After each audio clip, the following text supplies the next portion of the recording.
Hello, Internet. It's Adam Leak here and Aaron, and I guarantee you this is going to be a video you're not going to like. Some of you are probably going to hate me, but I have to speak some hard truths about this. And the thing I'm talking about is Godzilla King of the Monsters, its box office performance. Some hard truths. Some of them, it's going to be a tough pill to swallow, but please listen. Alright. So here we go. Godzilla King of the Monsters. I haven't seen this yet. I was going to, but then I don't know, I kind of lacked the urgency, which may have been a cause for this movie's underperformance. But I will eventually. I will go see it. I've heard some really mixed things about it. I know like the die-hard Godzilla fans love it. But apparently there's just not enough of you to really, I guess, save this movie. So let's go over King of Monsters. What happened? What's going on? What's the story? Well, I'll basically give you a quick rundown. So, Godzilla King of Monsters is the sequel to the 2014 Godzilla, which was a reboot of the Godzilla series, which has been around for a long time. And originally, it had already had an American remake in 1998, and that was director Roland Emmerich's Godzilla, a movie we don't speak about because it disrespected Godzilla in every way possible, turning Godzilla into an iguana and having Matthew Broderick with a funny last name because lol. The movie was not good. No one liked it. Even Toho, they liked to distance themselves from it. So then a good 16 years later, we get the new movie, which let's go to it when this loads. I'm trying to get to it. This little film, Godzilla 2014. Thanks to incredible trailers, large amount of hype, and good reviews, good reactions from the critics. Keep in mind, the movie opened very big, 93 million, which is huge for this type of movie because usually monster movies, they have a pretty limited audience. I mean, the Pacific Rim movies, the first one only got to 37 million opening weekend, and the sequel got 28 million. But to get to this type of number is incredible. And that's thanks to the great marketing team. Unfortunately, word of mouth wasn't very good, as you're about to soon find out. Right here. Second weekend, 67% decline. Then 61% decline.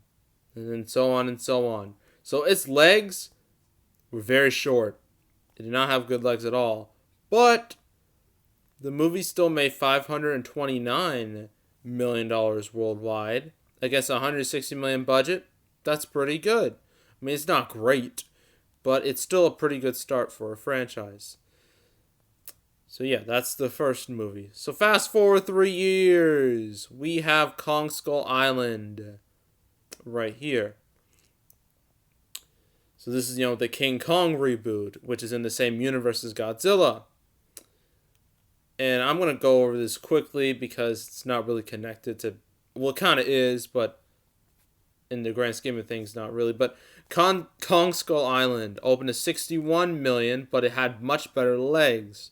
It made 168 million domestic, 566 million worldwide. That's actually bigger than Godzilla 2014, so that's good.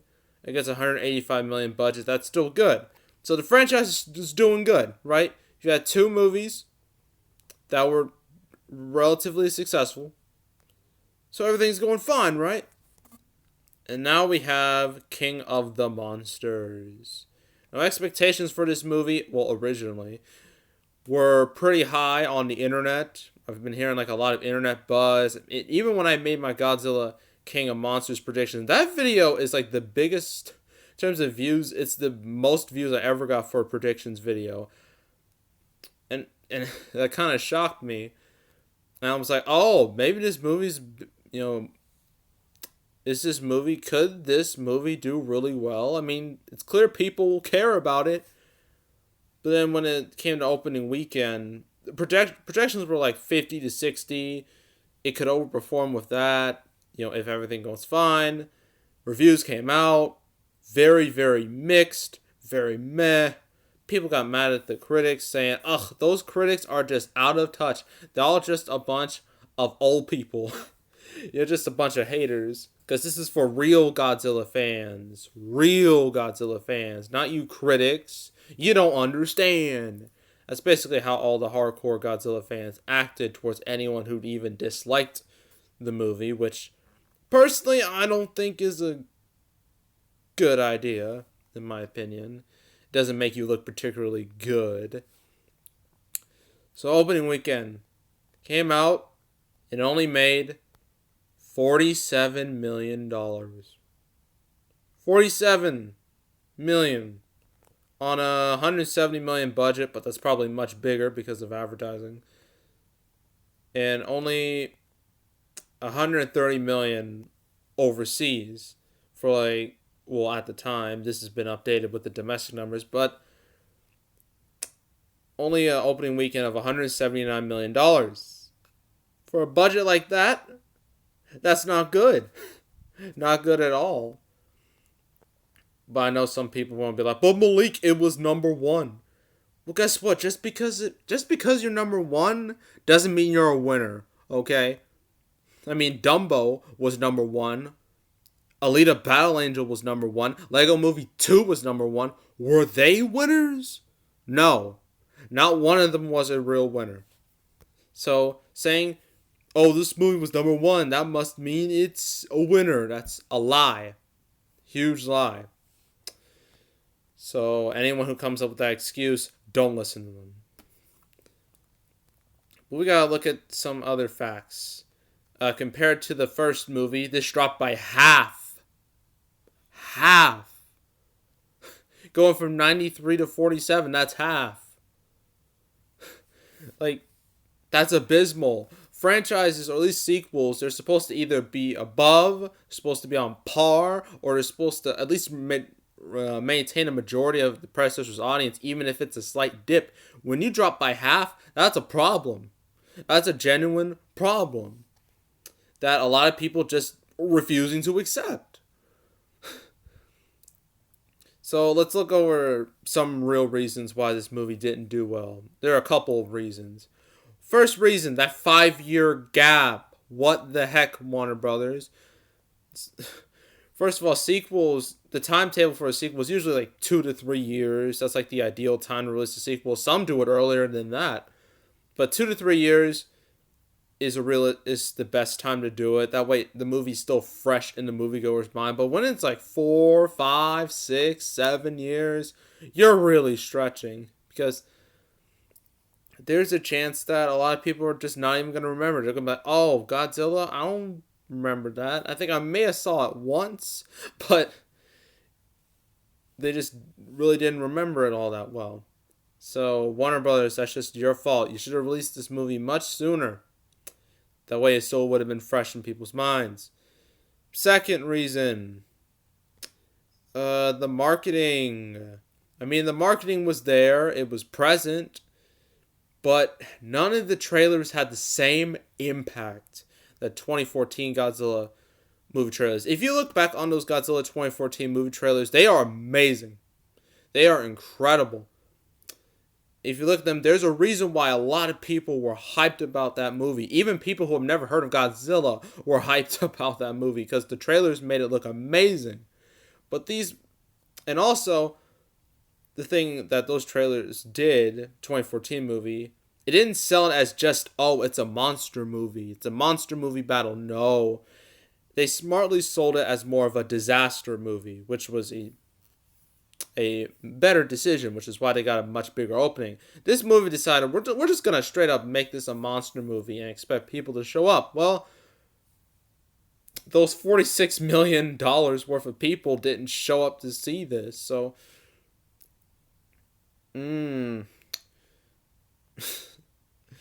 yeah, so there's that.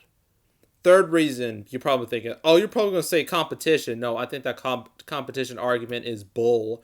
I think it's stupid. That's the same excuse that Solo, a Star Wars movie, made. They're saying, oh, it was released right with Deadpool 2, right around Infinity War, so that's why it didn't do well. Let me tell you something. Incredibles 2 last year opened to 180 million, right?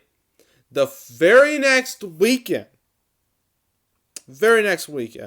Jurassic World Fallen Kingdom opens to 148 million. Two movies back to back.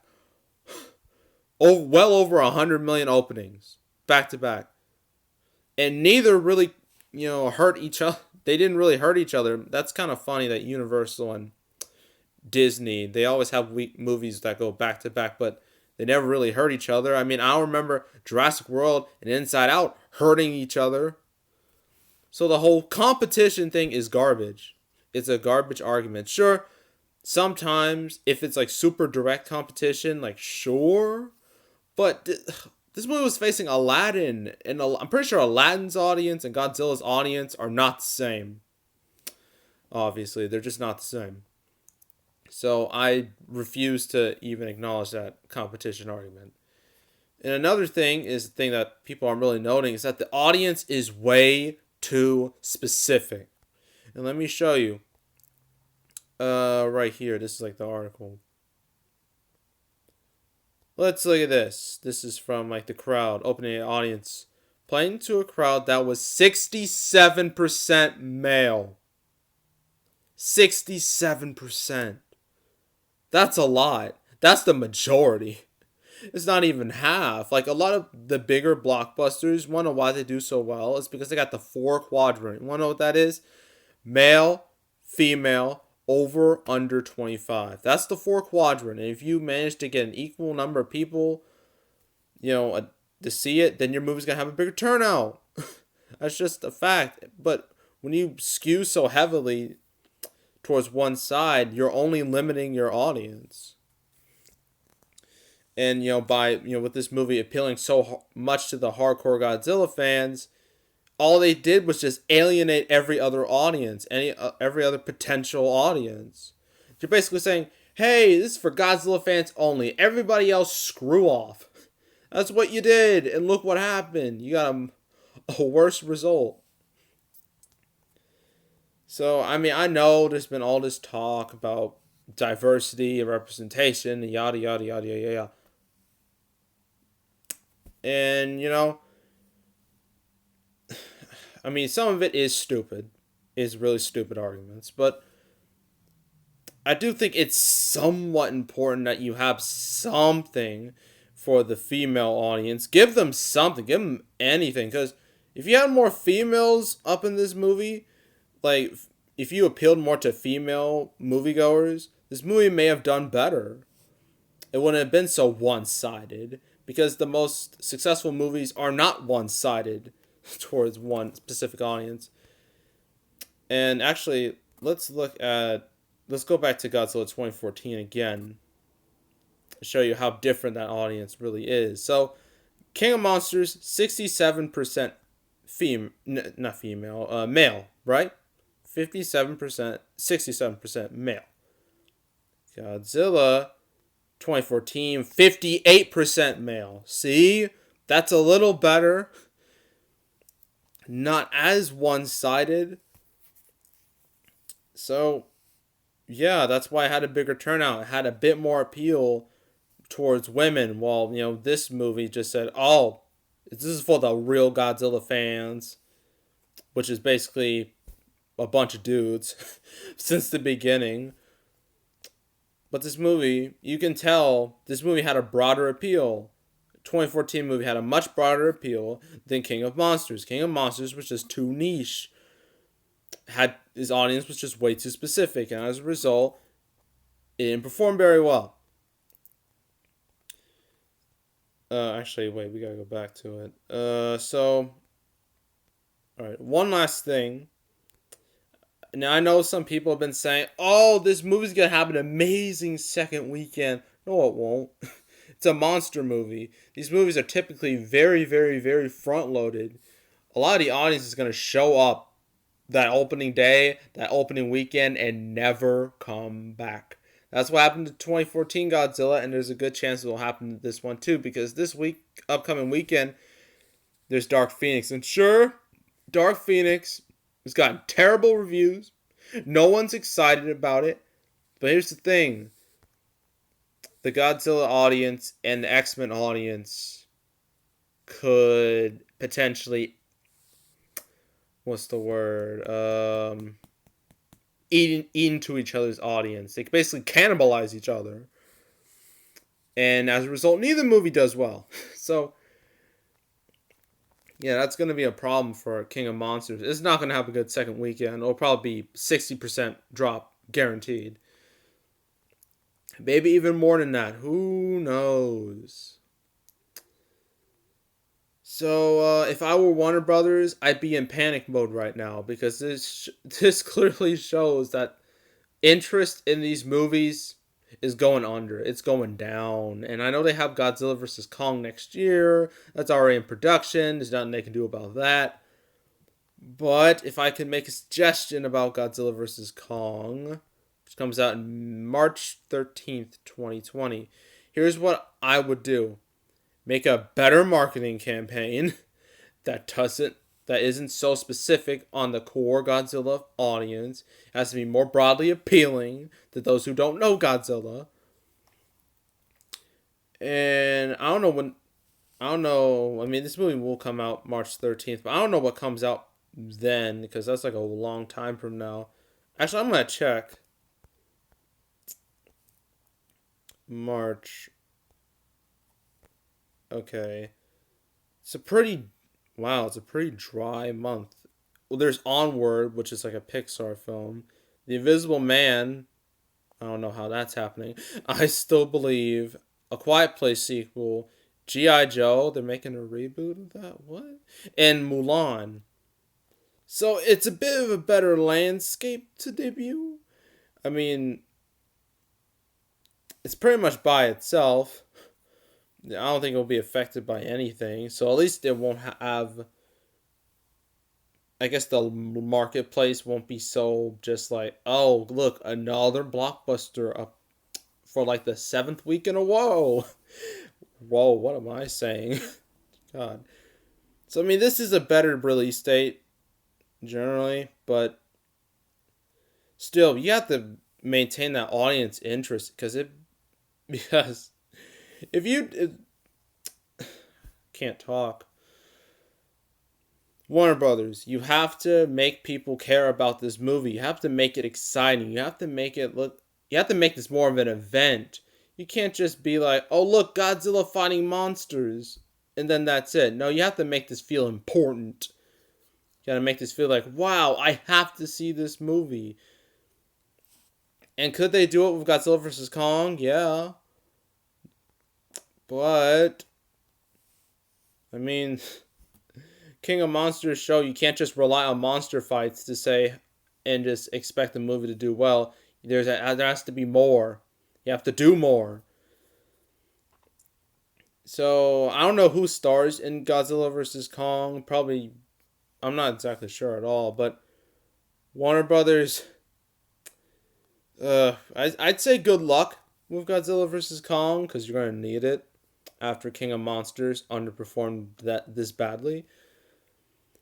But if this movie bombs, if Godzilla vs. Kong bombs, then that's it. You can kiss Godzilla goodbye. And King Kong goodbye. And this will be yet another cinematic universe that Warner Brothers screws up. Come on, what are y'all doing over there?